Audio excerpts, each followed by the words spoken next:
And what is up, Peter Peeps? Welcome into this special Sunday afternoon post-game react of the PewterCast, your number one spot for all things Tampa Bay Buccaneers, news, analysis, hot takes, and the like. I'm Steve Carney. That's Ren Dax.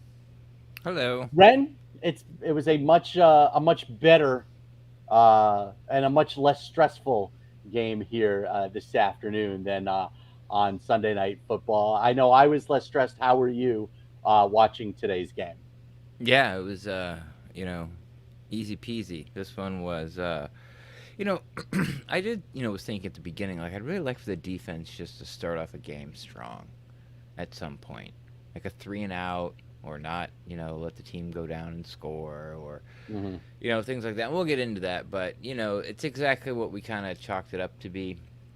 The Miami's offensive line was not good, so they kept throwing a lot of screens behind, the penetration, lots of things, lots of crosses over the middle, tons of short stuff. The problem is between Miami and Dallas is they don't have the horses to sort of turn that small stuff. And if they get like a penalty or something like that, they get behind the sticks and they just really don't have the athletes to get in front of it. But Mm-hmm. their defense wasn't good. Just like Paul told us. What did we score? Like, what was it 40 million points? I think it It was. certainly seems like it. Yeah, and Gabbard's taking a knee like at the 5 at the end of the game. So, like both of us called it. Brady looked great, of course. Godwin had a big game. Mike Evans had a big game. Antonio Brown had a big game. OJ Howard caught 2 passes. I mean, they threw 2 passes to Cody McElroy. So I mean, this one was over. Kind of come out at halftime. They made it close. Got a touchdown. Early third, and it was like, oh, they're within 7, and then you look up and it's 40-17. So Yeah. Yeah, it really was. For me, I thought that the most important thing for me was that they got, I think, I saw Tony Romo talking about this on television a couple of times. That the one thing that he wanted to see the Bucs do was beat up on Miami's defensive line and their front seven because hmm we talked earlier uh, about Xavier Howard and Byron Jones.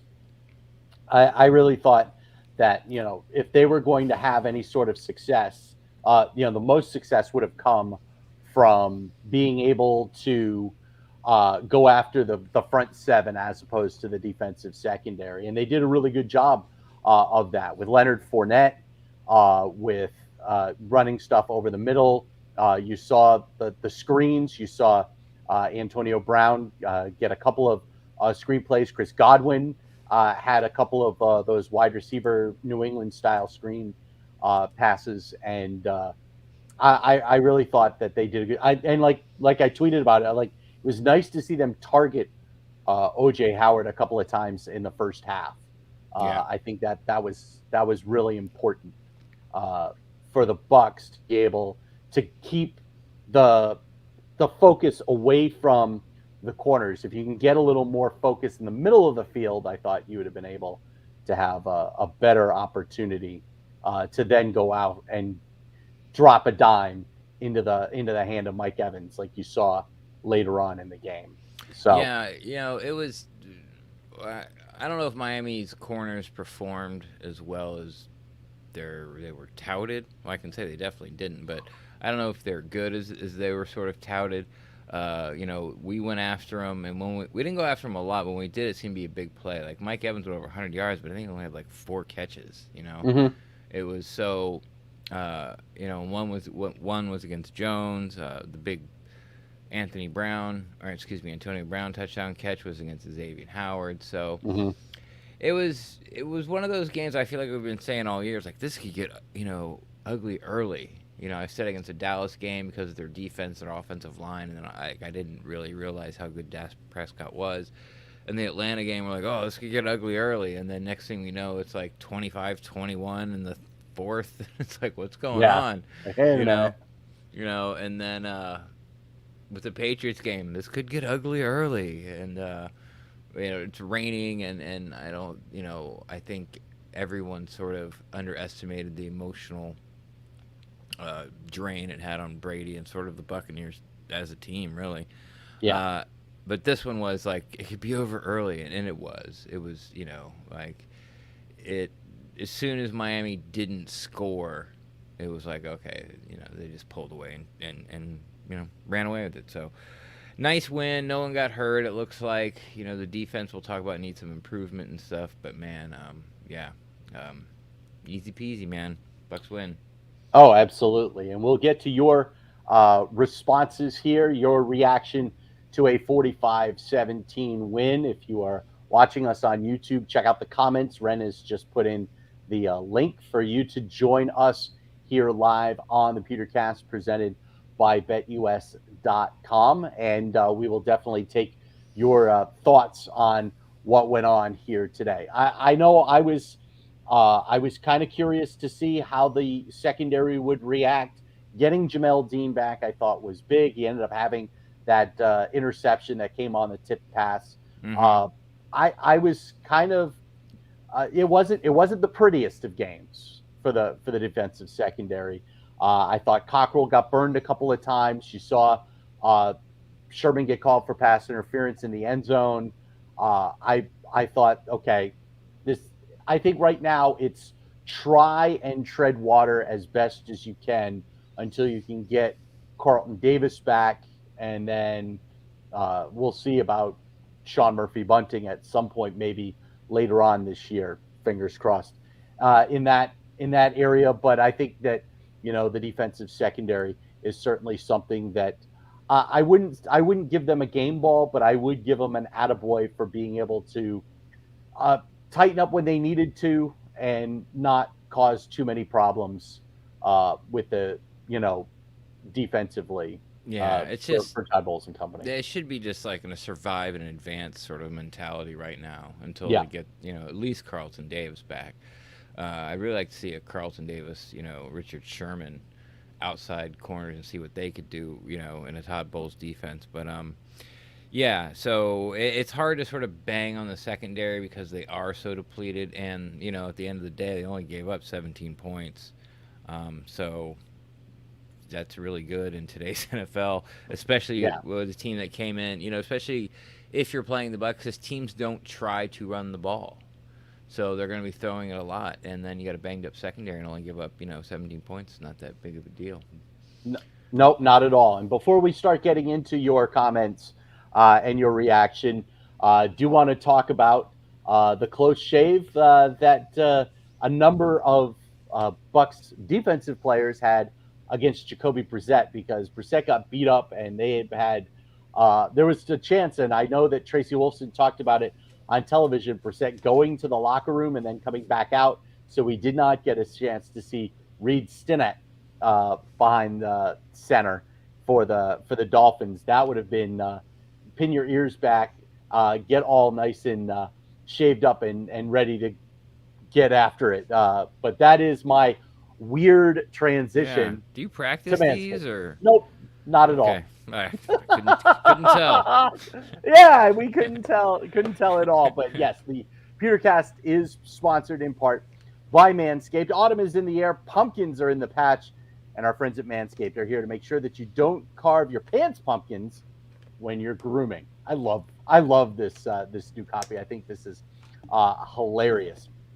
I have talked a lot about my friend in the Navy who thought that the device that you use to groom your face, the same one, was the right thing to use down below. And of course, that is certainly not the case. Use Manscaped, the new lawnmower version 4.0 with its brand new ceramic safe blade, also wireless charging, longer battery life, and it is part of the Manscaped Performance Package 4.0, which also comes with the Weed Whacker ear and nose hair trimmer, a package of the Crop Preserver Ball Deodorant, the Crop Reviver Toner, Performance Boxer Briefs, and a travel bag to hold the goodies, as well as your goodies. And the Performance Package version 4.0 you can get for 15% off free shipping again. Uh, it is Manscaped. Excuse me, 20% off, even better. 20% off free shipping. Go to manscaped.com. Use the promo code FANSIDED20 to get 20% off your order and free shipping. Again, Manscaped, part of the PewterCast. Great sponsor here for us. So, again, the link is in the description on YouTube. If you're watching us live, if you are not and you are listening, well, you're going to just have to hit us up next time here on the PewterCast. But we'll get to some of your reactions here in just a matter of moments. Ren, were you surprised that Bruce Arians decided to defer here? I've been banging on Bruce Arians since he got here that, like everyone should defer. It's the only way you can steal a possession in the NFL. It's the only way. Mm-hmm. It's the only way. Now, it's not 100% effective because you have to have the ball, with a reasonable amount of time at the end of the second quarter to be able to make this thing work. But that's the only way you can get 2 for 1. It's the only way. And he continues to take the ball because I want to get out there. I mean, I know one time he made the excuse, well, I think it might have rained. It was going to rain, so I want to get it out, the offense out there first. But all of last year, it was like, yeah, I just want to, I want to get out there and set the tone. It's like, are you going to win the game 7-0? Are you going to win the game 7-0? No, you're not going to win the game 7-0. So, go for the 2 for 1, and it would have worked out perfect. It would have been great with the Bucs today, but they ended up going 3-0 when they came out of the kickoff. But yeah, I hope he's sort of learned his lesson. Like, somebody who knows as much football as Bruce Arians, I just don't understand why he doesn't do it. I don't understand. I don't understand. There is no reason whatsoever that you can tell me that's a better reason than possibly getting 2 touchdowns without them touching the ball. Nothing outweighs that. So, was I surprised? I was pleasantly surprised. Yes. That he finally starting to defer. It's 2 weeks in a row. I know. I was like, wait a minute. He deferred the kickoff. Like I spent all of last year doing the Bucs games on the radio, and I never remember him deferring at all last year. I think he did it twice. Yeah, he just does. That's not something he does. It's dumb. Now, well, that's the old school. I want to get out there and ram the ball down your throat. Yeah, I want to be able to give you the first punch in the mouth, as opposed to maybe giving you a couple of punches in a row. Right, because I'm going to win the game 7-0. Ain't gonna happen. Ren is definitely a fan of the deferrals. Yeah. So. Yeah, you have to defer. So. Yeah, but then when they go down and they go up, when the Dolphins go up 3-0, and then for the Bucs to turn around and go right down the field and punch it in, I was like, yep, this is exactly how I expected this game to go. I expected Miami to maybe move the ball, but then once the drives got down into the red zone, closer to the end zone, you were going to see the defense kind of bow up a little bit and hold them to kicks. And I didn't think that the Dolphins defense was going to be able to do that very often at all. And you saw a lot of kicks from the Dolphins and a lot of touchdown dances and celebrations in end zones for the Tampa Bay Buccaneers. Do you want to bring in John? Sure. Let's start with John, and that'll give folks an opportunity to get into. Whoops! As I'm not in my normal setup, and I was telling Ren this off the air. My wife was doing a radio show. We live in a little 1-bedroom condo, and so she was like, "Oh, it's at 3:00," and I'm like, "Oh, that's perfect. That'll be perfect for me because we don't go until say 4:15 or so." And then 4:00 comes around, and I'm like, "She's still on the radio," and it turned out it was a 90-minute hit. So it was like great. So I'm in the other room. I'm in the bedroom, just sitting here with the stand as we get ready Did But you enjoy that's that? a Did you enjoy that story, John? story time with I'm Tony. just lying in the tell, and I don't want to be rude. That's right. It's our show, damn it. What's up, So buddy? anyway, what's Hey up, John? guys, nothing much, Okay. I'm actually there. I have really not much to complain about, actually, which is weird. Why'd you For call? the past Yeah. couple weeks, it hasn't been like that. All right. Well, what'd you like then? Offense was great. I have no complaints. Hey, we could have ran the ball more, but Dolphins sucked again the pass, keep passing the ball. If they can't stop it, why stop? Yeah. So we really didn't need to run. So I can't really complain. There's no complaints about that. Offensive line did well. They let up a couple times, but not bad all around. I thought it was one of their worst games, but Brady being Brady, be able to get rid of the ball and with, Yeah. Their back end. I think Brady masked it though. How bad they were playing. Yeah, I'm not saying they played bad. I'm just saying I thought it was out of the 5 games. I thought it was one of the worst ones. I felt like Kappa was looking at Brady more than he should be. Because when he gets beat and you kind of spin around, and you look at the quarterback. So Worst was good though.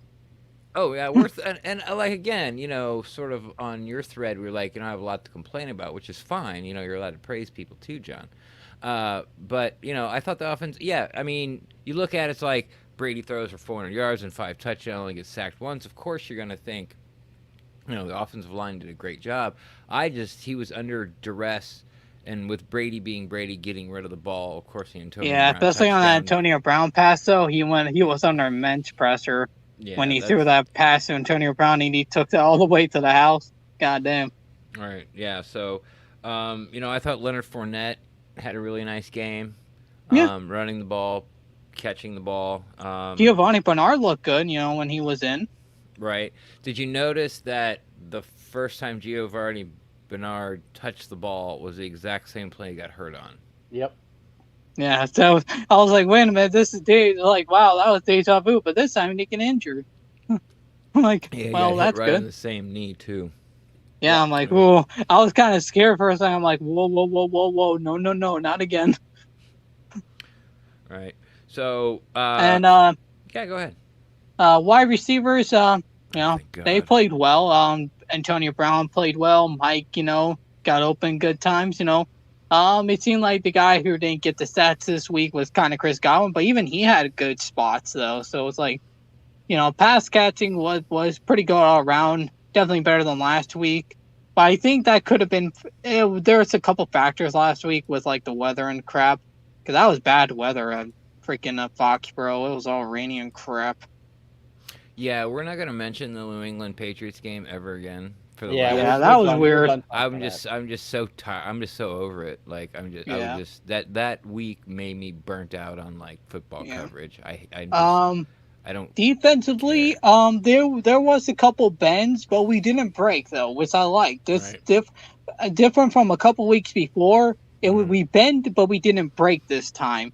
And defense really definitely showed up a little bit more. But I think the thing was that we finally dealt with a quarterback who doesn't deal well with the pressure. Like Jacoby Brissett, we seen him even when we faced him against a couple years ago against the Colts.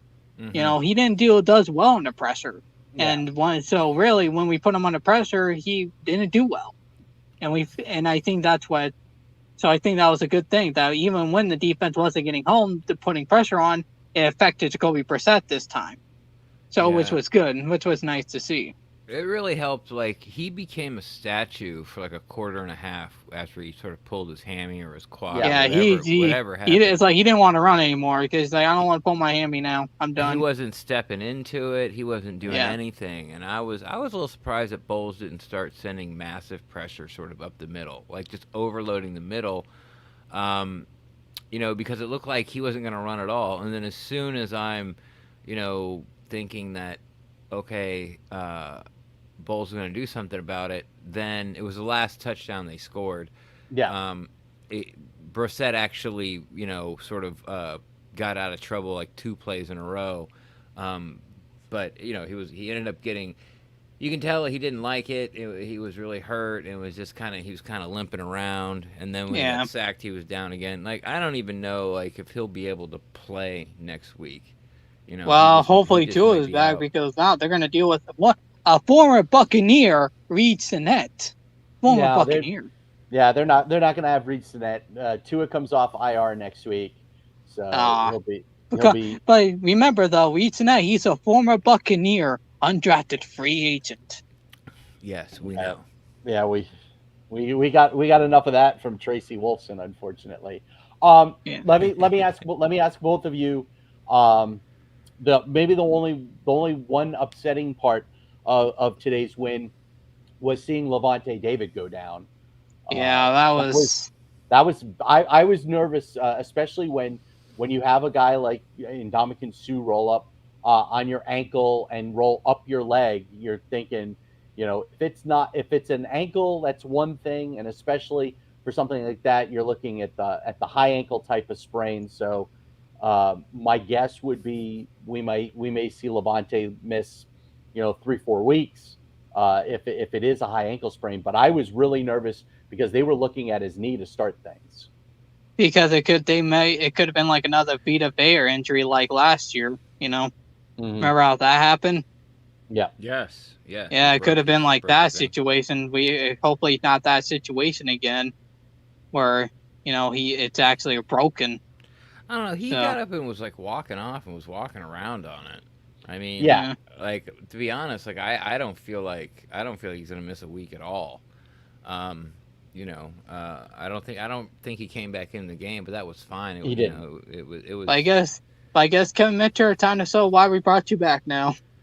Right, yeah, and Minter's fine. He just can't cover like Levante. But as far as run stuffing and being in the spot where you're supposed to, he'll do that. Like he's got the defense down, and he will be where he needs to be.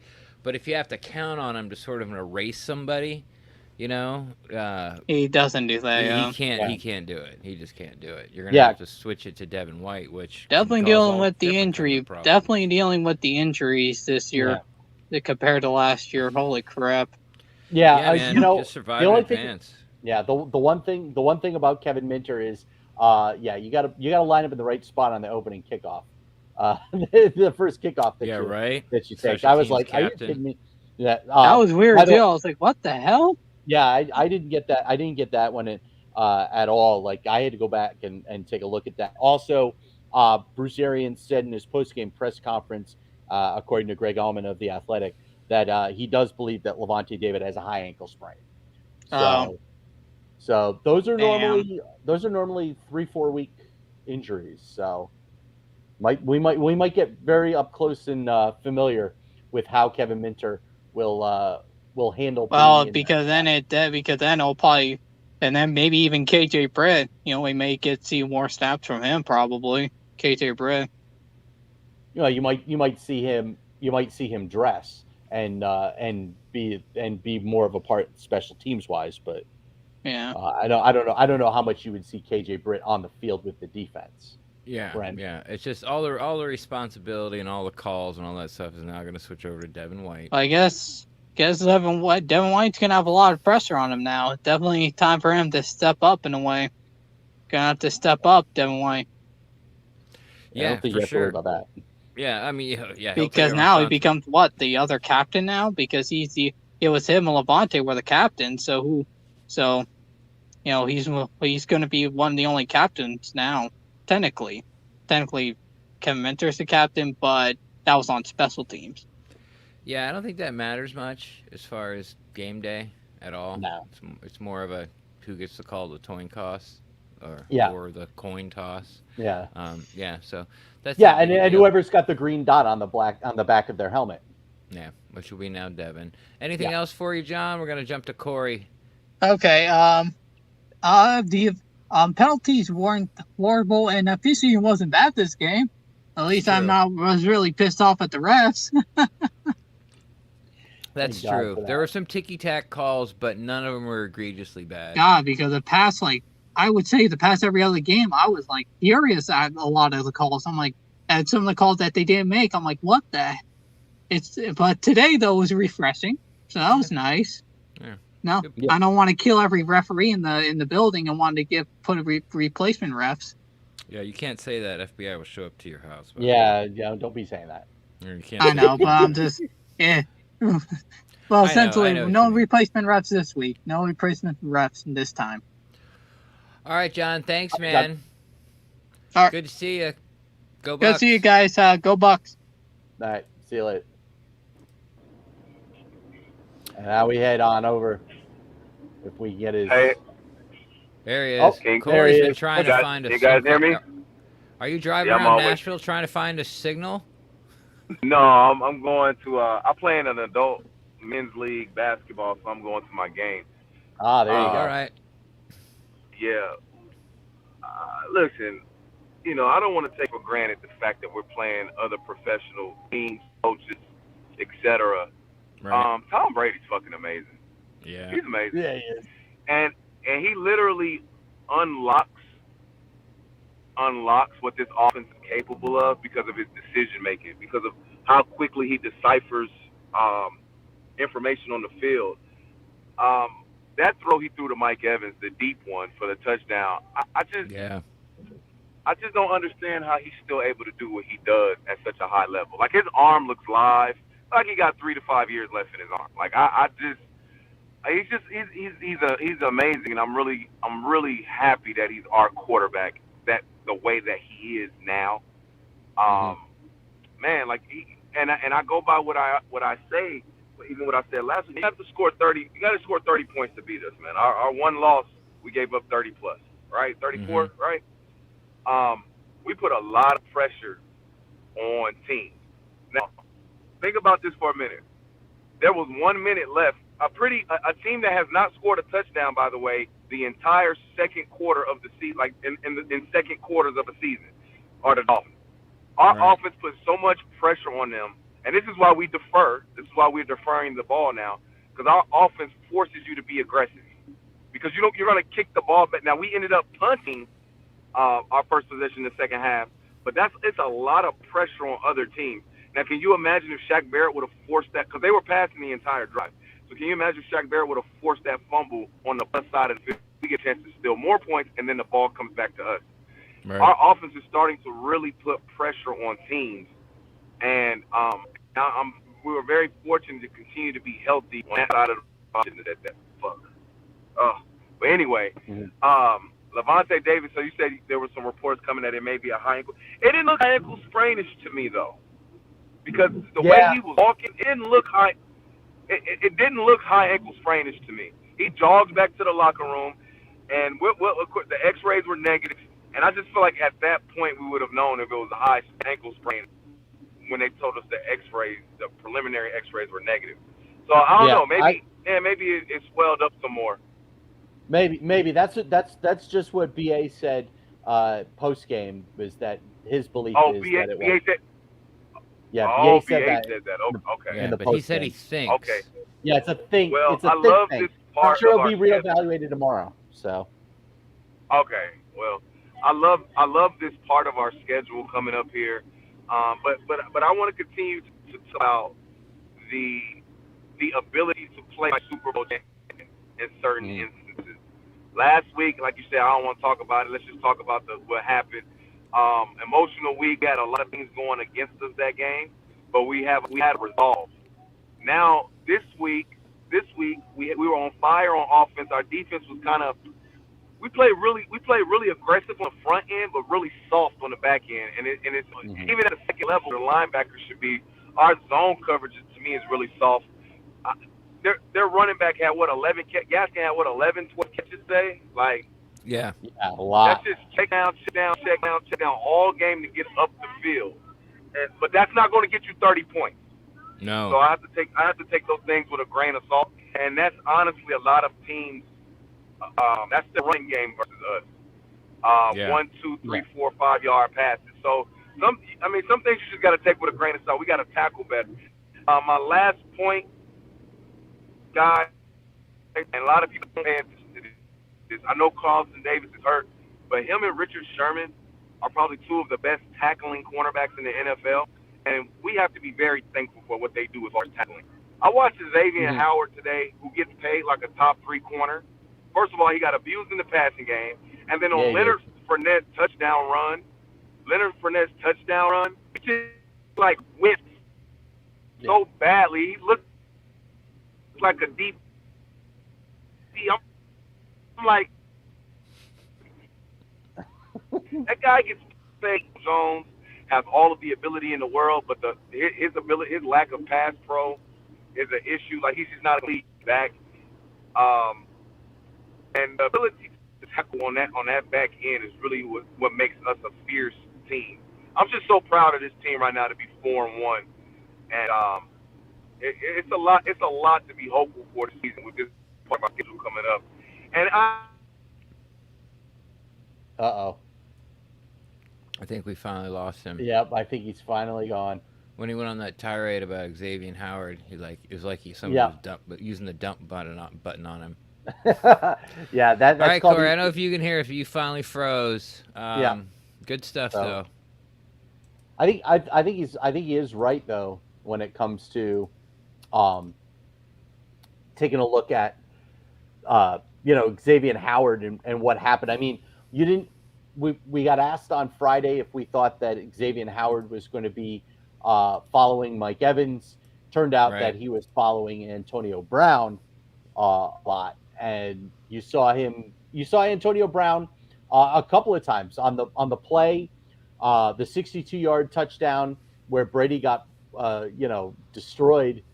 He hung in there and threw just as he was getting hit. That was a great route by Brown, past Howard's face, getting away, and then using, was it Tyler Johnson? Yeah. That almost as a natural type of pick to go around and to cause a little havoc there. So he was able to score. And then you saw it a couple of other times where Brown was able to get past Howard and he ran the right routes and was able to and his route running is so good that Tom knew exactly where he was going to be, exactly when he needed to throw the football, and when you do that, you end up with a 400+ yard game. There were some something else I noticed that I hadn't seen a lot of for a while, not only this year or last year, but Bucs receivers making plays downfield in the blocking game. Like one you pointed out. I don't know if AB would have scored if Tyler Johnson would have sort of peeled off his man and then he stepped in front of Howard. Howard had to put the brakes on, and then AB takes it to the house, pulling away from everybody. But then the second Mike Evans touchdown, where Mike catches it and and his back's to the goal line, he spins out of it, and here comes Jaden Mickens flashing on the screen. Yep. And he throws a block on the corner that had Mike and probably would have tackled him a little bit short. Maybe fell on his ankles. I don't know. That's just the angle that I looked at it. But so Mickens picks that guy off, and Mike just walks into the end zone. So there were some really nice, and of course Godwin's always a nice downfield blocker. There were some, those were some big heads-up blocking plays out there. Tyler Johnson got in the game. He had a nice, reception from Brady. Actually, I think he got another one from Gabbert too. Gabbert, the most underrated player in the history of the NFL, per Bruce Arians. He went out there, was spinning it well, looked good. Mm-hmm. It was just. The thing's disappointing was like, well, I wish Sneak Vaughn was active so I could watch him run in the fourth quarter. These are the things that, But I still feel like I want the defense to get home a little more, and especially when Brissett almost refused to run for that, half quarter and a half thing after he pulled his hammy. We should have dropped him a couple times. Mm-hmm. They had his hands on him a couple times. He got out of it, not only got rid of it, completed it. One completed it for a first down. It's like, okay, we're doing this today. But so I have to go back and look at it because I know we're getting a lot of pressure, and I know teams are game planning us to get rid of the ball quick or throw right behind the penetration. Yeah. I know they're doing it. like 3 of the 5 teams we've played have done it. Actually, 4 of the 5 teams we played have done it, and that's their game plan. But like Corey said, that's that's not 9 times out of 10. That's not going to get you 30 points unless you break like a couple of them for big games. So I don't necessarily want to hit the panic button on the pressure, on the sacks, but for an offensive line that was totally reshuffled on a guy who truly was a statue, he still was completing passes. But then you have to add in, like I said, it was all short and this and that was their game plan. Yeah, blah, blah, blah, blah. It was all Gaskin. I mean, you look at it, their longest completion of the game was 34 yards to Preston Williams, and I believe that was that may have been on the first drive of the game. Right. You look at some of these guys. Yes. Yeah, their first 2 was early. One was over 20. I think it was his second throw of the game. Yep. And then Sherman missed the tackle, took the wrong angle. Yeah. And it was a short pass. It was like a 5-yarder that he spun out of and took it down the sidelines. Yeah, but I mean, you look at the guys that had the longest receptions. I mean, Gaskin had the 24-yard was the touchdown where he ran past JPP, where he looked like he was going out to the flat and then turned it into a wheel route. And why is JPP wearing a club? If his shoulder's hurt, why is he wearing a club? I don't know. Maybe he doesn't want anybody touching his nubs on his hand. I don't know, but like he hasn't worn the club in like 2 years. Yeah, I don't know. That's a good question. But that is a good question. But Gesicki, you saw Jalen Waddle had an awful day. 4 drops. He was targeted 6 times. He only made 2 catches. 4 drops, really? I don't know if all I know is he was targeted 6 times. He only had 2 catches. I know he dropped at least 2. We'll give him all 4. I'll give him all 4. Let's give him a 5th one for the hell of it. Just why the hell not? Yeah. But yeah, I mean, so 6 targets, only 2 catches. I know he dropped at least a pair.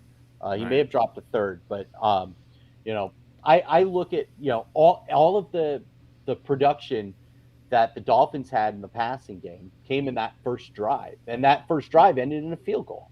Yeah. So, it's not a bad point to be in for sure. So let's say, what was your favorite part of the game? Like, what was something that you were happy to see? What was I happiest to see? I was happy to see. Obviously, I tweeted that smart play targeting O.J. Howard. Right. I liked that they got O.J. Howard involved early. They got Cameron Brate involved later in the game, which was nice. Again, focus on the middle of the field to try and take some of the attention away from all the power you have outside. I liked that Ronald Jones got an opportunity and seemed to do it. While it's not like he rushed for 100 yards, but when they did, when they got him into the game, he was productive. He averaged over 4 yards a carry, which is plenty fine. You keep doing that, and you're going to keep converting first downs at the time. So he didn't fumble the football, which was nice. He made an excellent catch, out of the backfield, which you have not seen a lot of this year, which I thought was big. And getting Blaine Gabbert in the fourth quarter. Yeah, it's always nice to see the world's most underrated football player in the history of all professional sports. And of course, what is Blaine Gabbert? What's the first thing that happens to Blaine Gabbert? Shotgun. He puts the ball on the ground. Right, puts the ball on the ground. But, and then gets a 15-yard, but then that caused the roughing the passer penalty for 15 yards. Right, that's a good point. I'm kind of with you on that. Like, I like for 2 weeks in a row, the Bucs have gone over 100 yards rushing. I think that's very important. They made a commitment to it.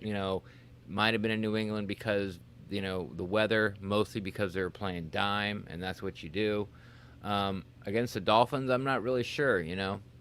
If it was because that's what the Dolphins were playing light in the box and and trying to take away the outsides with their above average corners. So that let the Bucs, run the ball. But yeah, I thought Fournette ran the ball well, good to very good. I thought Ronald Jones ran the ball good, period. And they went over 100 yards, and it was nice to see. And then, Brady scrambled for like 13. Jets Brady. I liked, again, I think it was very important to get a couple of throws to O.J. Howard.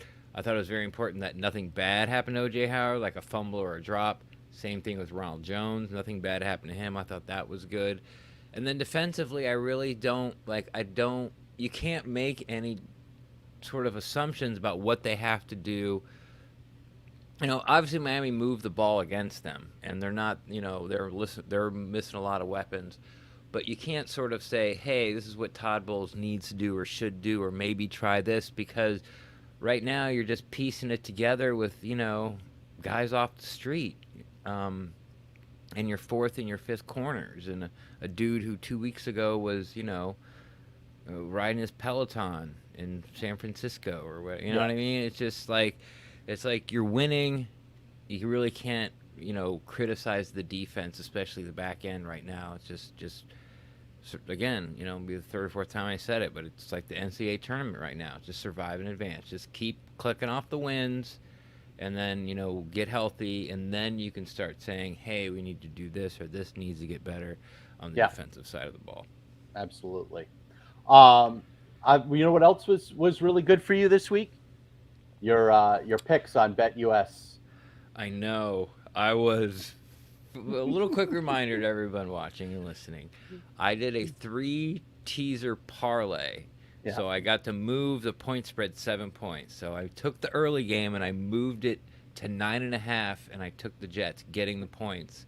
They were down 10, and they had the ball, and they were driving. Now they're inside the 30 with like less than a minute to play. I'm like, okay, they got to score twice. So they're going to kick a field goal or score a touchdown. Just don't throw a pick or, Yeah. But now we're getting down to like 30 seconds, and Zach Wilson takes like a 22-yard sack and pushes the field goal back to 50 yards. And I'm like, okay. I don't know, that he's old San Francisco defensive coordinator, the new head coach of the Jets. I'm like, I don't know how this guy thinks. And he goes, I saw him put the 3 fingers up. I'm like, oh, good, they're going for it.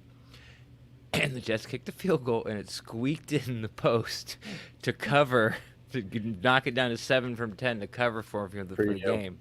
Unbelievable. Then I switched from Green Bay being plus 3.5, tease at 7, knocked it down to them getting 3.5.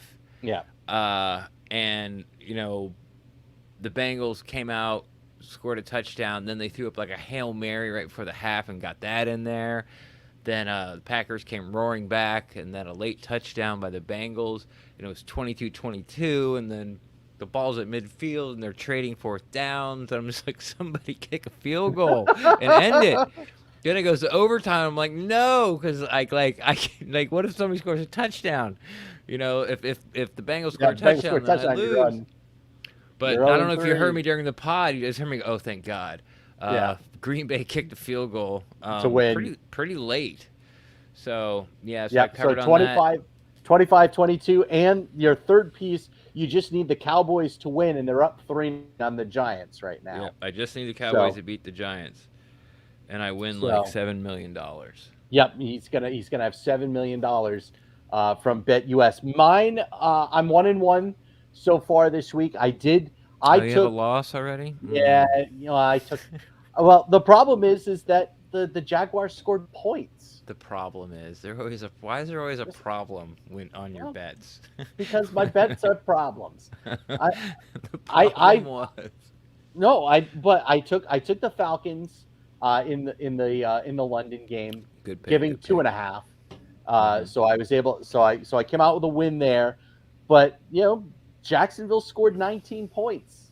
They scored 7 points. I'm a winner, but that's so I took under 48.5 between the Titans and the Jaguars. And if I had teased them, I probably would have teased them up to 55.5. I probably still would have lost that game.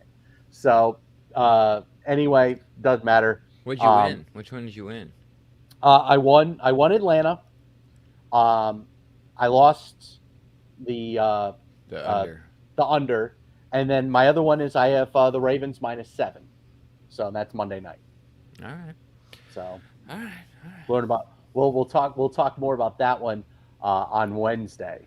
So Well, this game sort of felt like the build-up did for it all week long, which most of it we were still talking about the Patriots game. Wednesday we're still talking about the Patriots game, as far as like the national media and even the local people. So this game was just what it was. It was don't turn the ball over, don't anybody get hurt. Like, let's go out there and just and beat a lesser team, and they did. So. Yep. The end.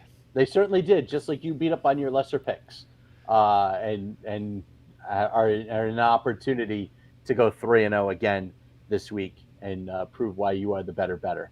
And thanks to BetUS. That's already proven. I think that's the better. Thanks to BetUS.com. For 27 years, they have been providing the service and paying their winning customers. And you get an opportunity to bet on NFL and college games. By the way, I did win taking Texas A&M. I got 17 points, but they won outright. So that was a good one. That was a win for me. So I did win. I did win on Saturday, thanks to Texas A&M. But you can bet on NFL. You can bet on college games. Coming up here later this week, the NHL gets started, and you can bet on NHL games. The NBA will get started later this week. You've got, later this month, and you can bet on their NBA lines, and then also UFC, PGA golf, and of course Ren's favorite, the ponies. The ponies. The ponies, and you can do so and get a fantastic signing bonus, or I should say, sign up bonus, using our promo code. If you're watching on YouTube, it's right there below my face. At the promo code is PewterC125. It's like PewterCast, except drop the AST and put 125. There you get a 125% sign up bonus. So say you sign up, use the promo code PewterC125, and you deposit $100, you'll have $225 to wager with. And again, PewterC125, Pewter, the letter C, and the number 125 at BetUS.com. You bet, you win, you get paid at BetUS. All right, well, the Rays game's on. The 4 o'clock games are on. So let's let everybody get out of here. Let's go watch some baseball and some football. And, I'm gonna have the Cowboys and the Giants, because I'm invested in your betting, so I'm interested in watching that, and I'll have the Rays game on the other TV as well. So Nofu has ruined it for all of us. Oh, Nofu! All right, Nofu's ruining it for everybody. Ruining our baseball watching. Oh well. Come back in. My sound's messed up. 2 seconds. Okay. 1001, 1002. I gotta switch all the things. I gotta switch everything back. I gotta switch Change back. Change my camera angle. Thanks, Nofu, you son of a son of an unnamed He's got goat. 20 seconds. Oh, darn it. All right, you made it. Here we AirPods. go. There we go. You ready? I'm gonna get my AirPods. All right. Hang it all. Okay. This is great content. I know. Fantastic We're content. watching Nofu walk around his Walk house, through his house. his AirPods, so he can talk to us about a Dolphins beatdown. Can you hear us? Yeah, Dave? man. It's just. Oh, I can hear you now. Yeah, there's something weird about StreamYard with my iPad. Also, I got my new cup in today, so. Oh, that's cool. I bet that's a lot cheaper than the TB12 hydration flask, which I saw. Simple Modern are my favorite. I'm not gonna plug them, but they're only $30 and they're NFL legit NFL registered, so they're not fake. They got NBA and MLB, only $30, and they're really high quality. All day. TB12 So, hydration flask is $64. I'm good. I'm Little good. much. So I apologize, y'all. After the game, I just went straight into take my dog out, take care of him. So Yeah, I didn't really get to hear what much people said, but it's something. It's like at the beginning of the game, I was getting upset. It's only two things I want to talk about. One, I was getting upset because I'm like, why are we letting this team come close? So we talked about it last week. Like, teams are going to score, especially when you're starting for backups on defense. But I'm just going to real quick here run down the list of just real quick, games. We won 45-17. Easily could have been 52-17, but we said we'll stop right here on the 13-yard line. 45. Vikings only beat the Lions by 2. Steelers beat the Broncos. Saints only beat the Washington Redskins football team, I apologize, by 11. Panthers lost to the Eagles by 3. The Eagles came Titans back? did with – oh, yeah, Eagles won 21-18, yeah. Titans did what they should have done, 37-19. The Patriots came back to beat the Texans by 3. And we won – and the Packers barely beat the Bengals after both teams missed a combined 4 field goals by 3 against the Bengals. We beat a team 45-17. Like, we don't – our defense right now does not have to be good because we're literally putting out a Pro Bowl offense. Like, it's nice. It's good. Like the other guy said last week after me, I ain't going to complain about a win. This feels good. But something that's bugging me, and again, this is not something like really bugging me, but it feels like teams are literally playing – they circle our name on the calendar and they go, this is our Super Bowl. We're going to put people out there even if they're hobbling. Brissett, look, I bet you money he won't start next week. Patriots had to start new offensive linemen because they're all injured.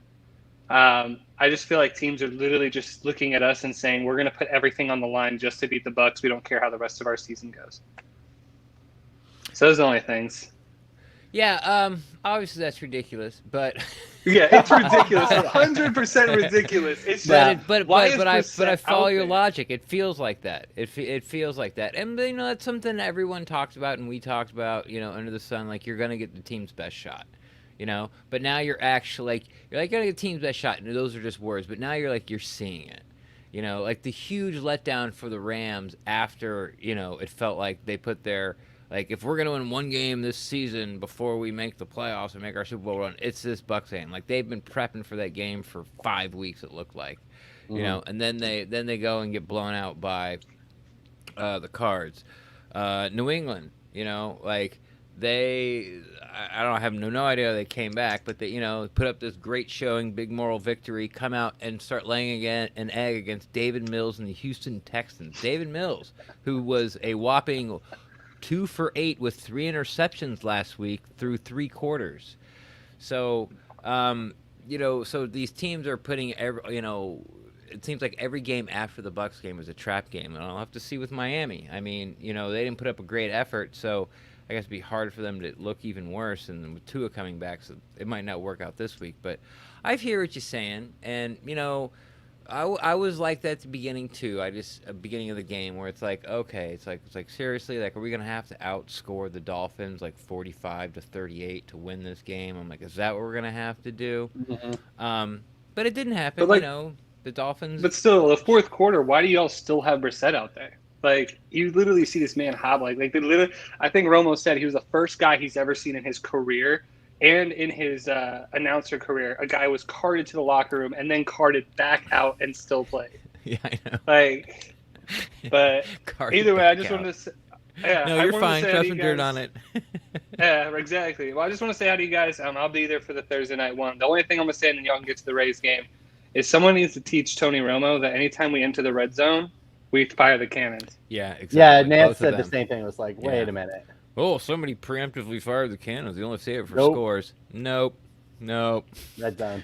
I mean, we're just trying to catch up from the Super Bowl when we didn't allow to do it, okay? So now we're going to do it here. Yeah. But all right, gentlemen, you guys have a good time, and hopefully the Rays win. I'm not a Rays fan, but I'll be rooting for them right now. All right, cool. Because I was about to drop you before you finished speaking because you said you're not a Rays fan. But then you said you hope they win. Then that's thumbs up. You get Hey, to stay. I have nothing against the Rays. I'm a Tigers fan. Too late. Oh, Tigers. even worse. I'm a Tigers fan. What is it? What is this? Tigers. What's wrong with this guy? Tigers. Good Lord. Jesus. All right. It's All right. like the Browns fan of baseball. Exactly. Good Or Lord. I guess who is it now? Who's the crappy team now? The Jets fan. No, Jets Baltimore. fans of baseball. Baltimore. Yeah. Baltimore. Tigers. The Tigers are actually on their way up. If you're a Jets fan, you're probably an Orioles fan too, because they're really bad. All right, let's bounce on out of here. I will say that for Wednesday's show, looking at the Thursday night game against the Philadelphia Eagles, hopefully, and yes, you did deserve that. Yes, no food. No food. We are looking at. I'm trying to get Josh Tolentino, who covers the Eagles for the Philadelphia Inquirer, and who I have known for a long time because he used to cover the Rays for the Athletic, but is now with the Philadelphia Inquirer. So hopefully we'll have him here on Wednesday for Wednesday's show, and then we'll have more of your reaction on Thursday night after the game against the Eagles. But let's bounce on out of here. Ren, give us the Ren addiction. Where do they find you? Best place to find me is on Twitter at the PewterCast. I'm always down to talk Buccaneers football, but if you feel like your Twitter is too hot and don't want to put it on the Twitter, feel free to slide in my DMs. We'll talk Buccaneers football with there as well too. Yep, man. At Steve Carney, SafetyNine.com. safety9.com. Mumble rap version. That's pretty good. Thank you. I don't even know what mumble rap is. It's that. Okay. At Steve Carney, Twitter and Instagram, safety9.com for the Rays, PewterCast.com for all things Bucs. Subscribe to the PewterCast wherever you get your favorite podcast. Apple Podcasts, Stitcher, Spotify, Google Play, iHeartRadio app. Thank you to our sponsors, Manscaped and BetUS.com. And we'll get on out of here. Until Wednesday, Ren, go about yourself.